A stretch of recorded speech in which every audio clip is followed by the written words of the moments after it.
আল্লাহ, আমি ঘোষণা করছি, লা ইলাহা ইল্লাল্লাহ, এক আল্লাহ ছাড়া কোনো উপাস্য নেই। রহিম, রহিম। রতন, তুমি এখানে? মন অশান্ত ছিল তাই হাঁটছিলাম। আমি কি ঠিক শুনেছি তুমি ঘোষণা দিচ্ছিলে? হ্যাঁ, তুমি কি ঈমান এনেছো? হ্যাঁ রতন, আমি ঈমান এনেছি। আমি ঘোষণা করেছি এক আল্লাহ ছাড়া আর কোনো উপাস্য নেই। আলহামদুলিল্লাহ, আলহামদুলিল্লাহ। রতন, তুমিও কি? হ্যাঁ হ্যাঁ রহিম, আমিও ঈমান এনেছি। সত্যি? আলহামদুলিল্লাহ, আলহামদুলিল্লাহ। রহিম, তুই কি বলছো এসব? আব্বু, আমি ঈমান এনেছি এক আল্লাহ ছাড়া আর কোনো উপাস্য নেই। তার মানে তুমি আমাদের ধর্ম ত্যাগ করেছো? আব্বু, আমি শুধু সত্য গ্রহণ করেছি। তুমি বলতে চাও আমাদের দেবতারা সত্যি নয়, আমাদের ধর্ম সত্যি নয়? সত্য কোনো ধর্মের মধ্যে সীমাবদ্ধ নয় আব্বু। সত্য হলো এক আল্লাহ। আপনি যে মূর্তির পূজা করেন তারা কোনো কিছু শোনে না, বোঝে না, তারা শুধুই কিছু পাথর। তুমি জানো আমাদের পূর্বপুরুষরা এই মূর্তির পূজা করেছে? আব্বু, আপনার পূর্বপুরুষরা মূর্তির পূজা করেছে তার মানে এই নয় যে আপনাকেও করতে হবে। তাদের অন্তরে আলো আসেনি, তাদের অন্তর সিল মারা ছিল। চুপ করো বেয়াদব ছেলে, আর একটিও বাজে কথা বলবে না আমাদের দেবতাদের নিয়ে। আব্বু, আমার অন্তরে সত্যের আলো এসেছে। আমি দোয়া করি সত্য আপনার অন্তরেও আলো ছড়াক। কি, তোমার এত বড় সাহস? তুমি এক্ষুনি আমার বাড়ি থেকে বের হয়ে যাও। আজ থেকে তুমি আমার ছেলে নাও। ঠিক আছে বাবা, তবে আমি দোয়া করি আল্লাহ আপনাকেও হেদায়েত দান করুক। এই নতুন ধর্মের লোকেরা যদি সত্যি সত্যি আলো নিয়ে আসে, তবে এই সমাজের সমস্ত রীতিনীতি ভেঙে যাবে। তাদের পথ অনুসরণ করার কোনো মানেই হয় না। যতক্ষণ না আমি তাদের সাথে দেখা করছি আমি থামব না।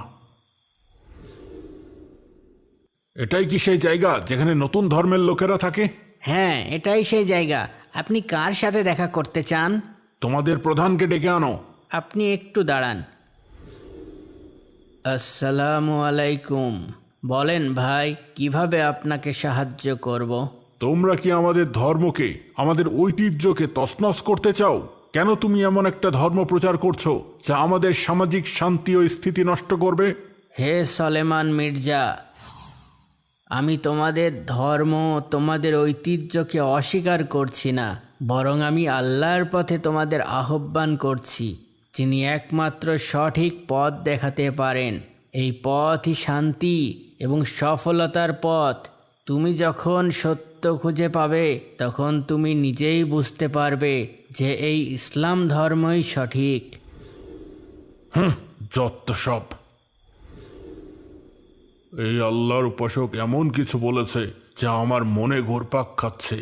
আমি যদি তার কথাগুলো আরেকটু গভীরভাবে চিন্তা করি তাহলে, না না, এসব সবই তো আমাদের সমাজ বিরোধী। আমি কি এর বিরুদ্ধে যাব? আমার পুরনো বিশ্বাসগুলো কি ভুল ছিল? কি ভাবছি? তাহলে রহিম কি সত্যিই সত্যের দেখা পেয়েছে? রতন, এক আল্লাহর উপরে বিশ্বাস আনার জন্য বাবা আজ আমাকে ত্যায্য করেছেন, বাড়ি থেকে বের হয়ে যেতে বলেছেন। আমারও একই অবস্থা রহিম, আমিও কি করব ভাবছি। তবে কি আবার মূর্তি পূজায় ফিরে যাবে? কখনো না। একবার আলোর দেখা পাওয়ার পরও যদি আবার গোমরাহিতে ফিরে যাই তবে হয়তো আর আল্লাহ আমাদের ক্ষমা করবে না। এখন তাহলে আমরা কি করব? আমাদের দায়িত্ব তো স্বয়ং আল্লাহ তাআলা নিজে নিয়েছেন রহিম। ওই দূরে সত্য সন্ধানী কিছু যুবক আছে, চলো আমরা তাদের কাছে যাই। আমরা একসাথে ইসলামের আলো সবার মাঝে পৌঁছে দেব। হ্যাঁ, তুমি ঠিক বলেছ। আমি আরও জানতে চাই আল্লাহর সম্পর্কে, ইসলাম সম্পর্কে। হ্যাঁ, ওদের কাছে কিতাব আছে, তুমি সব জানতে পারবে। চলো আমরা এখনই যাত্রা শুরু করি। কি বিশাল এক আকাশ দেখো, এটাও এক আল্লাহ সৃষ্টি। হ্যাঁ, চলো রওনা দিই।